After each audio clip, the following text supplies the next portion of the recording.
Handa ko kayo ng matitirhan. Kapag naroroon ako at ipaghanda na kayo ng matitirhan, babalik ako at isasama kayo sa kinaroroonan ko. At alaman ninyo ang daan patungo sa pupuntahan ko. Sinabi sa kanya ni Tomas, Panginoon, hindi po namin alam kung saan kayo pupunta. Paano namin malalaman ang daan? Sumagot si Jesus, Ako ang daan, ang katotohanan at ang buhay. Walang makapupunta sa Ama kundi sa pamamagitan ko. Kung ako'y kilala ninyo, kilala rin ninyo ang aking Ama. Mula ngayon ay kilala na ninyo siya at inyong nakita. Sinabi sa kanya ni Felipe, Panginoon, ipakita po ninyo sa amin ang Ama at masisihan na kami. Sumagot si Jesus, Matagal na ninyo akong kasama, Felipe. Diyata hindi mo pa ako nakikilala. Ang nakakita sa akin ay nakakita na sa Ama. Bakit mo sinasabing ipakita mo sa amin ang Ama? Hindi ka ba naniniwala? Ako'y suma sa Ama at ang Ama ay suma sa akin. Ang mga salitang sinabi ko ay hindi ko sinasabi sa gana ng aking sarili. Ang Amang suma sa akin ang gumaganap ng kanyang mga gawain. Maniwala kayo sa akin. Ako'y suma sa Ama at ang Ama ay suma sa akin. Kung ayaw ninyong maniwala sa sinasabi ko, maniwala kayo dahil sa mga gawang ito. Sinasabi ko sa inyo, ang nananalig sa akin ay makagagawa ng mga ginagawa ko at higit pa rito, sapagkat pupunta na ako sa Ama. At anumang hilingin ninyo sa Ama sa aking pangalan ay gagawin ko upang maparangalan ang Ama sa pamamagitan ng Anak. Gagawin ko ang anumang hilingin ninyo sa pangalan ko. Pagpalain po ng ating Panginoon ang pagkakabasa sa kanyang mabuting balita. Mga kapatid, purihin natin at palakpakan ang ating Yahweh sa Diyos.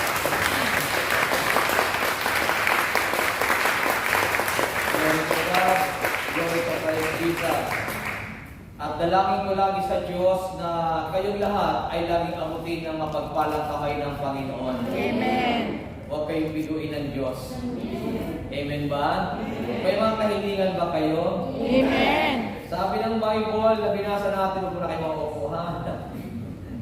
Sabi ng Bible na binasa natin, at anumang hilingin ninyo sama sa aking pangalan ay gagawin ko upang maparangalan ang Ama sa pamagitan ng Anak. Mayroon ba kayo mga hinihingi kay Lord? Amen. Sino mo yung mga hinihingi kay Lord? Hingin nyo na sa Panginoon. Huwag kayong mag-alinlangan. Ang sabi mismo ng Bible, at anumang hilingin ninyo sa Ama sa aking pangalan ay gagawin ko. Amen. Amen po. Kaya sabihin sa iyong katabi, humingi ka na sa Ama. Humingi ka na sa Ama. Sa pangalan ni Jesus. Sa pangalan ni Jesus. Amen.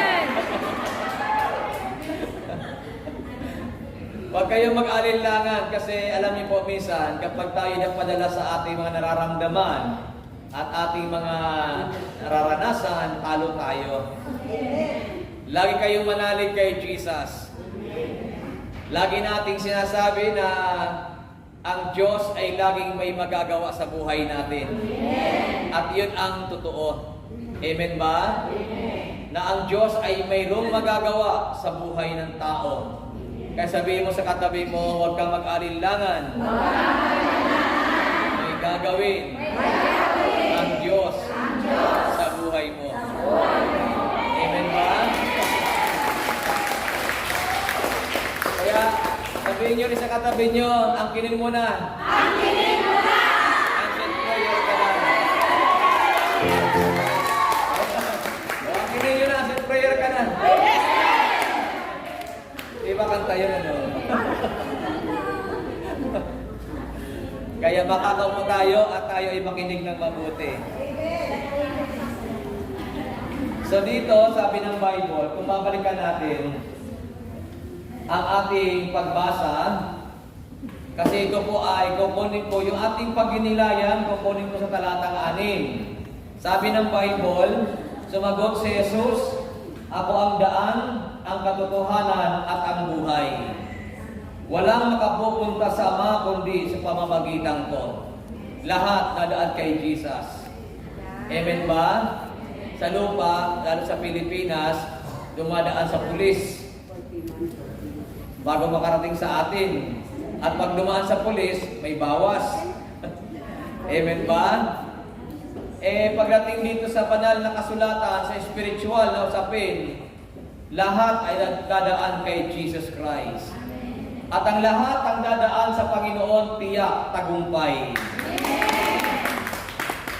Kaya huwag kayong mag-alinlangan. Sabi po dito, ako ang daan, ang katotohanan at ang buhay. Jesus is the way, the truth, and the life. Di ba kinakanta yun ano? Alam niyo ba yung kanta na yun? Ako hindi ko rin alam eh. Kapag grade 1, pero hindi nyo alam. Ayun. So sabi po ng Bible, sabi dito, Jesus is the way. Si Jesus ang daan. So, kung si Jesus ang daan, alam niyo po, ano man ang ating mga gustong makamtan sa buhay, kay Jesus ka lagi pumunta. Amen ba? Halimbawa, mayroon kayong mga kahilingan. May kahilingan ba kayo? Amen. Mayroon kayong gustong makamtan sa buhay. May mga pangarap kayo sa buhay. Alam niyo po, ang tao walang pangarap, useless. Kaya kailangan tayo ay dapat laging mangarap. Amen ba? Bakit? Ang pangarap ay walang bayad. Kaya mangarap na kayo ng mangarap kasi baka dumating ang panahon na pati ang pangarap may bayad na, hindi ka na pwedeng mangarap. Kaya hanggat libre ang mangarap, mangarap ka na ng mangarap. Huwag kang matatakot na mangarap. Halimbawa, nandito ka sa bansang ito, ang pangarap mo, isang araw, ikaw naman ang amo. O di ba, wala namang mahirap kay Lord, di ba? Kasi, nabanggit ko na rin ito sa ibang araw na mayroong nag-prophesy sa Pilipinas, pero taga ibang bansa siya, na darating ang araw, ang Pilipinas ang dadayuhin ng iba't ibang bansa. Ibig sabihin, aangat ang Pilipinas. Yayaman ang Pilipinas.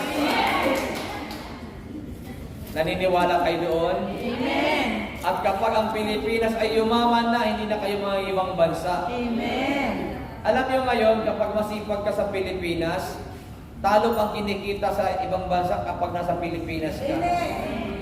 Totoo yun. Kasi, pagka madiskarte ka sa Pilipinas, yayaman ka eh. Amin ba?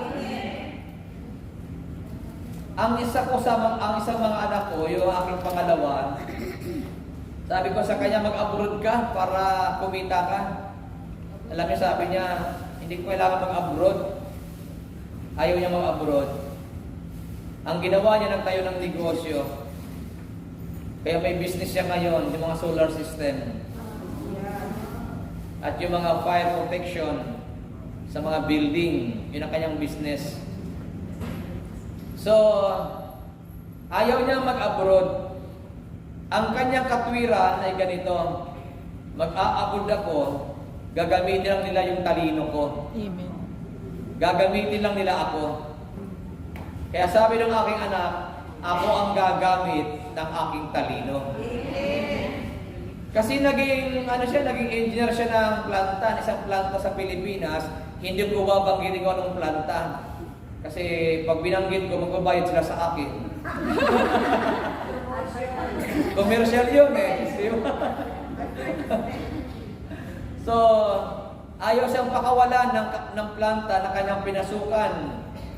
Kaya nung siya nag-resign, ayaw siyang payagan at sinabi na lang ng may-ari ng planta na okay lang na umalis siya basta babalik siya ng parang once a month, parang ganon. Parang siya yung maging consultant ng planta. Alam niyo po, totoo lang, nagaganap ngayon ang propesiya ng isang tao na hindi naman Pilipino, ibang lahi, na darating ang araw, ang Pilipinas ay iaangat ng Diyos. Amen. Ang Pilipinas ang dadayuhin ng maraming bansa. Amin ba? Ito yung mga Chinese, ang dami na sa atin. Doon sila sumisiksik sa atin. Alam niyo kung bakit? Kasi sabi ng isang Chinese, kaya siya umalis sa kanilang bansa, kasi sabi niya, bansa namin, liit kita. Pilipinas, laki kita.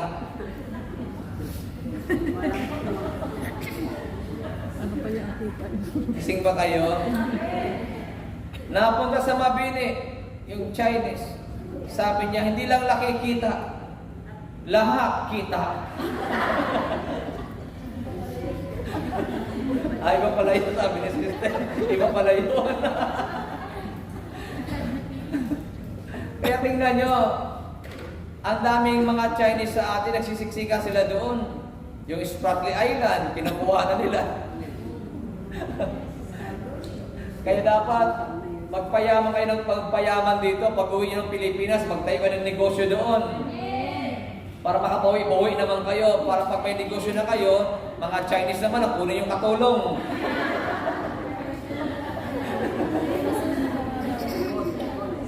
O, diba? O, yung sinishare ko yung anak ko, siya ngayon ang bumuka ng mga tao. Para magkaroon siya ng para yung mga project niya, o may mga tao siya ngayon. Bakit? Kasi, wala namang mahirap kay Lord eh. Walang imposible kay Lord. Sinong gustong yumaman? Si Jesus ang daan para yumaman. Kaya lang, sa gospel na binasa natin, yung mga alagad ni Jesus, nagkaroon sila ng doubt. Nagkaroon sila ng pag-aalinlangan. Itong si Tomas, si Felipe, sabi nga ni Tomas, paano namin malalaman ang daan? Saan kayo pupunta? Ayan, andun yung mga doubt eh. Kaya sabi mo sa katabi mo, para pagpalain ka ng Diyos, huwag kang mag-aalinlangan.